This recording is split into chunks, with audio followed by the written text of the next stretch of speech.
Interesting development between the United States and Canada. Apparently, 174% jump of American physicians flocking to work in Ontario. I have a lot of thoughts about this just based off the headline. I'm curious to see what they actually say, but overall, this is super duper ironic right now. Oh my gosh. I mean, that's like the number one thing that Americans who defend the American healthcare system say is that all the doctors want to come, all the doctors from Canada and Europe and all these countries want to come to the US to work because it's better. Mm. They like ignore the fact that most doctors become doctors. At least most of the good doctors become doctors because they want to help people, Yeah. not just because they want to make money. I don't think when there's like a 7-year-old little child and their dream is to become a doctor, I don't think they're like, oh, I can make $100,000 a year. Yeah. They feel like they genuinely want to help people, and then they grow up and maybe they becoming a doctor. But to the American individualist, uber capitalist mindset, it's like, no, it's all about the money. Yeah. They want to come here to make more money. It's interesting. So let's see why doctors in the US are flocking up to Canada. New details tonight on how many American doctors are choosing to move north. Ontario is seeing a sharp jump with close to 600 U.S. I've also heard that American doctors have to deal with insurance companies and like all of the bureaucracy with that way too much, and it stresses them out so much. Yeah, because it's just a scam fest. The hospitals try to scam the insurance companies try to scam the hospitals and all this stuff, and then they're just caught in between that. It's crazy. I mean, you should give the medicine or give the prescription to the patient. That should be it. There shouldn't have to be all these hoops you have to jump through. Canadians, you can tell me if this happens in Canada.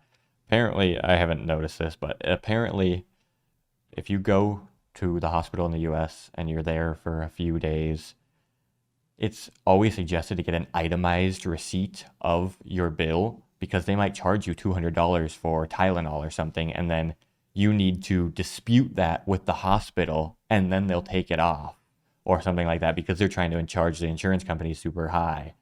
I don't know if that happens in Canada. I'm guessing not. That seems like a solely American thing to happen. Let's check out this video, though. Physicians registering to work in the province last year, many right here in Ottawa. CTV's Leah Larock has one doctor's story. Leah.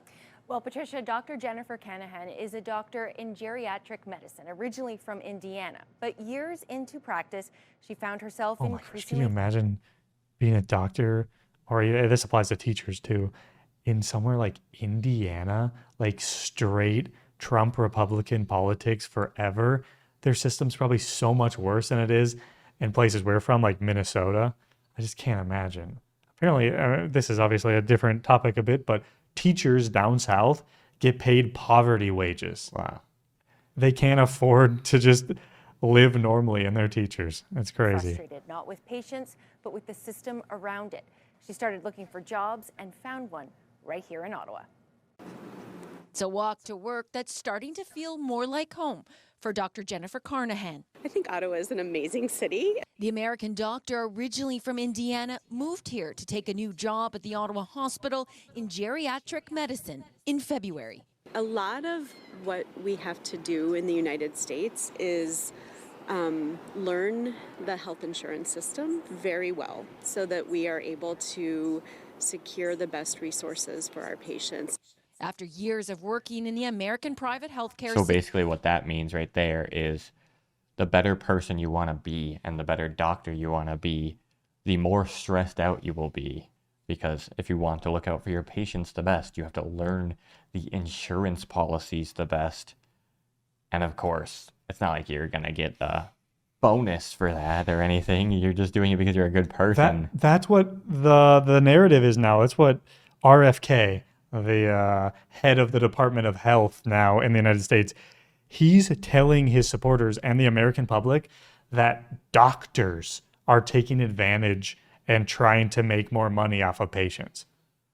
It's insane. Doctors, not the health insurance companies, doctors. It's insane. And he's using that narrative to make them not vaccinate their children. Take out that middleman, that basically mobster middleman of the insurance companies, and see how much better life is for the American people if it goes from doctor, write a prescription, here you go to the pharmacy. I can't imagine. System, frustration was growing. On top of that, a rapidly changing political situation under the Trump administration. It may sound a little bit extreme to say, but it did start to feel like health services research, medicine, science, it did start to feel like that was starting to come under attack. She looked up. You mean cutting funds to health research, cancer research? And like you just mentioned, the director of that kind of area denying scientifically proven things that have been proven for a long time. Trump just said, or one of Trump's cabinet members just literally admitted that, the quiet part out loud, of course, like they always do, they're cutting Medicaid for poor people so they can fund tax cuts for millionaires. Wow. North Crazy. And found opportunity. The Ottawa Hospital is very well known internationally. The Ottawa Hospital says among the international recruits over the past 3 years, nearly 60% have been from the United States, totaling 22 physicians. In 2025, 570 U.S. physicians registered to work in Ontario. That's a 174% increase compared to 2024. The Ministry of Health says they've taken action by making it easier for U.S. licensed nurses and physicians to move to and practice in Ontario. You gotta love Canada. Crazy things happening in the U.S. and they're all like, "Oh, we don't like what's going on there. You can come here, guys. It's nicer here."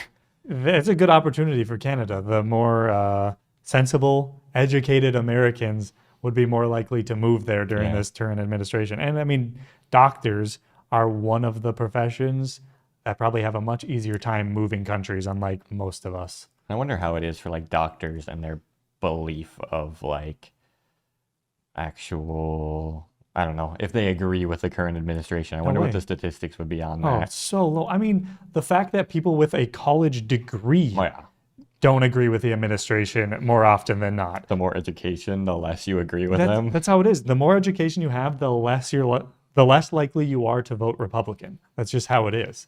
It's crazy. But there's a very different ethos of care here. Carnahan says there are even social network groups growing of American doctors who are interested in moving to Canada. In terms of the burden on time, it's actually kind of a luxury. I used to have to see, I think, at least twice as many patients, maybe 3 times as many in the same time period. But now she's looking forward to a special rite of passage for all Ottawa residents. I looked out the window and I saw people skating, like right when I first arrived, and I got so excited. It's like, there they are. So my goal for next winter is to actually skate on the canal. I'm hoping that happens. According to the College of Physicians and Surgeons, nearly 1,300 U.S. trained physicians have been licensed to practice in Ontario since 2023. That is a huge increase. As for Dr. Carnahan, she plans on applying to be a permanent resident and staying here, Patricia. So lots of opportunities to skate on the canal. Skate, maybe paddleboat a little this summer. Absolutely. My family in the U.S. right now, they talk about moving out all the time, and it's always Canada. Yeah, it's pretty close to where we already are, and not us right now, but our families are in good old Minnesota. And obviously, it's very hard. I think if the logistics were there, my family would move to Canada, but they own a business, all that stuff. So obviously, it's hard. But thanks for watching, everybody. Hopefully, you enjoyed. People love Canada, and we love Canada.